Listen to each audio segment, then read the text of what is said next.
Po sikur planeti 12, pra Nibiru, të jetë një planet i padukshëm.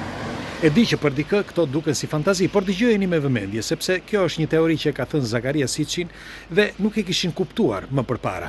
Dëgjojeni me vëmendje. Për ata që nuk e din, planeti Nibiru ose planeti 12 është një planet që shfaqet njëherë ose që kthehet në planetin Tokë njëherë në 3600 vjet, sipas Zakaria Sitchin.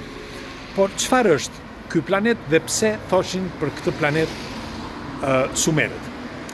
Duhet të dini që Sumerët janë ata që themeluan matematikën, janë ata që themeluan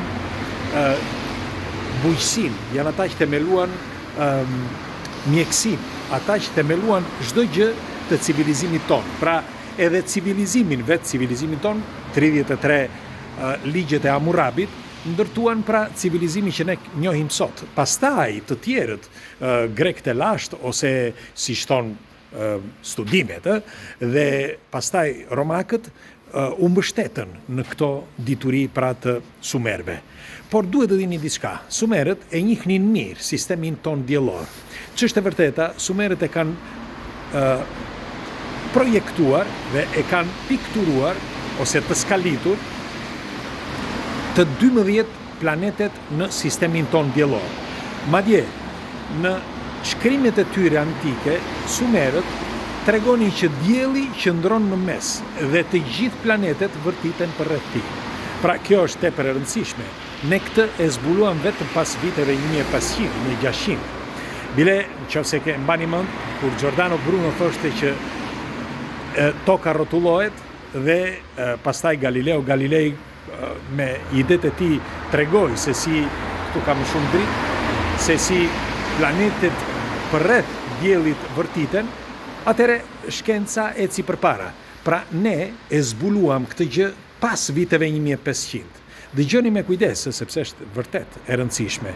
Disa prej jush mendojnë se ishte një popull ose një civilizim tepër primitiv, por gabojeni. Sepse falat i civilizimit pra të Sumerëve, ne gëzojmë teknologjinë që kemi sot, gëzojmë diturinë që kemi sot. Ne kemi matematikën që ata na dhuruan. Pra ende sot ne përdorim atë matematikë. Pse nuk zgjodhëm një matematik tjetër ne, ose të shpiknim një mënyrë tjetër të numrave që ne njohim? Pra pse nuk e shpikëm, por mbajmë ende atë, me që se ne jemi të zhvilluar, apo jo? Por ne falë Sumerëve njohim edhe kodet. Bile përveç kodeve njohim edhe orarin, si është ora, si është sot. Do se atëre ishte me orë diellore dhe hënore, por ne kalendari dhe hën dhe ora ishte falë Sumerëve. Dhe pse po e them këtë? Sepse ne gabojmë shpeshherë duke menduar që ne sot kemi kapur zhvillimin, pa e kuptuar që themeli i zhvillimit të njerëzit ka qenë pikërisht populli Sumer. Po kush ishin këta individ, pra që i dhanë dituri botës, ose më mirë popullit Sumer? Sumerët thoshin që këta ishin disa individ që vinin nga një tjetër botë, pra nga bota e përtejme. Dhe në qoftë se të gjithë studimet dhe çfarë ata na dhuruan, pra që e mbajmë ende sot, do të thotë që i ka rezistuar viteve, atëre kjo më bën të mendoj që ata nuk ishin njerëzor. Në fakt, në shkrimet sumere, ende sot mund të zbërthehen disa kode ku treguhet që këta individ i përdornin si kur të ishin zot, perëndi, dhe ishin shumë të gjatë, shumë elegant, shumë të zgjuar etj etj. Edhe sikur këto mos jenë të vërteta, pra le të themi që këto janë mite, atëre si është e mundur që pikërisht atëherë u zhvillua dituria e njeriut. Pra që nga i moment u zhvillua dituria, duke filluar që nga agrikultura, që nga pra agronomia, që nga ndërtimet komplekse, nga matematika, nga fizika, nga geometria, nga astronomia, astrologjia dhe nga mjekësia, nga çdo gjë. Pra çdo gjë lindi atëherë, lindi pikërisht nga këta individ. Tjetra që doja t'ju thoshja, sepse e fillova me planetin e 12 që mund t'jeti padukshëm, në disa intervista që ka bërë Zakaria Sitchin, ai thoshte që planeti 12, pra planeti Nibiru, mund t'jetë një planet i padukshëm që shfaqet nëpërmjet pasqyrës së qiejve. Çdo të thoshte ai me këtë. Pra, planeti 12 sipas tij shfaqet nëpërmjet pasqyrës së qiellit. Pra nëpërmjet dimensioneve, me pak fjalë, sepse shfaqet nga hiçi, shfaqet nga zeroja, pra nëpërmjet ajrit, qiellit. Dhe kjo më bën të mendoj që planeti 12 mundet që të jetë edhe këtu, përreth nesh, por ne nuk mundemi ta shohim. Pikërisht pra, sepse nëse dëshiron, shfaqet nga hiçi. Megjithatë, na kanë mbetur parafërsisht rreth 1000 vjet, parafërsisht, sipas llogaritjeve të disa studiosëve, që të shfaqet ky planeti Nibiru, pra që të shfaqet, të duket, sepse deri tani nuk është dukur. Megjithatë, mos është ndoshta ky fillimi, pra fillimi i kësaj epoke, që është tepër komplekse dhe tepër e, si mund ta themi, është një epokë vërtet e vështirë. Nëse keni vënë re, deri nga vitet 70-80 jetonim në mënyrë të shkëlqyer, pa stres. Pse sot, duke patur një zhvillim kaq të madh, ne të jetojmë me gjithë këtë stres? Për çfarë arsye? Ne kemi një zhvillim të papar sot. Të gjithë dje ne jetonim si në epokën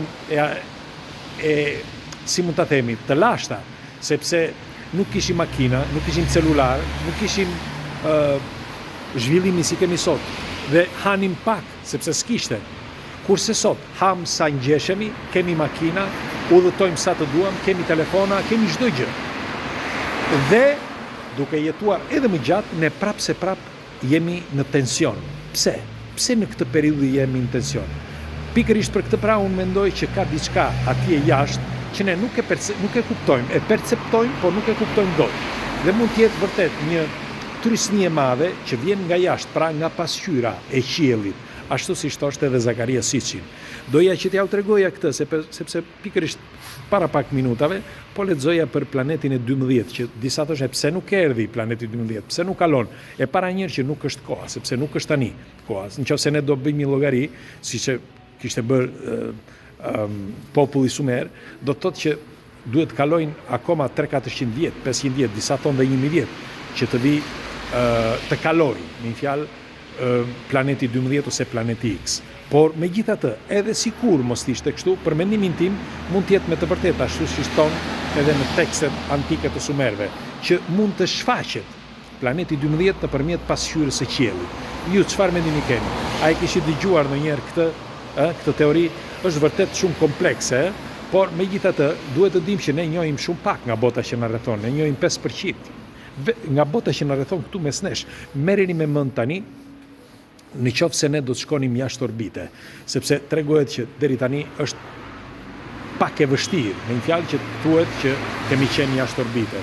Sepse në qoftë se kemi qenë në vitin 1969, atëherë pse nuk dalim sërish tani në orbit dhe të shkojmë edhe një herë në orbit. Por siç ishin dhe tani regjistrimit e fundit disa astronautëve të NASA-s, thonë që për ne do të jetë ngjitja më e madhe, me një fjalë, ose arritja më e madhe në qoftë se do të arrijmë të shkelim hënën.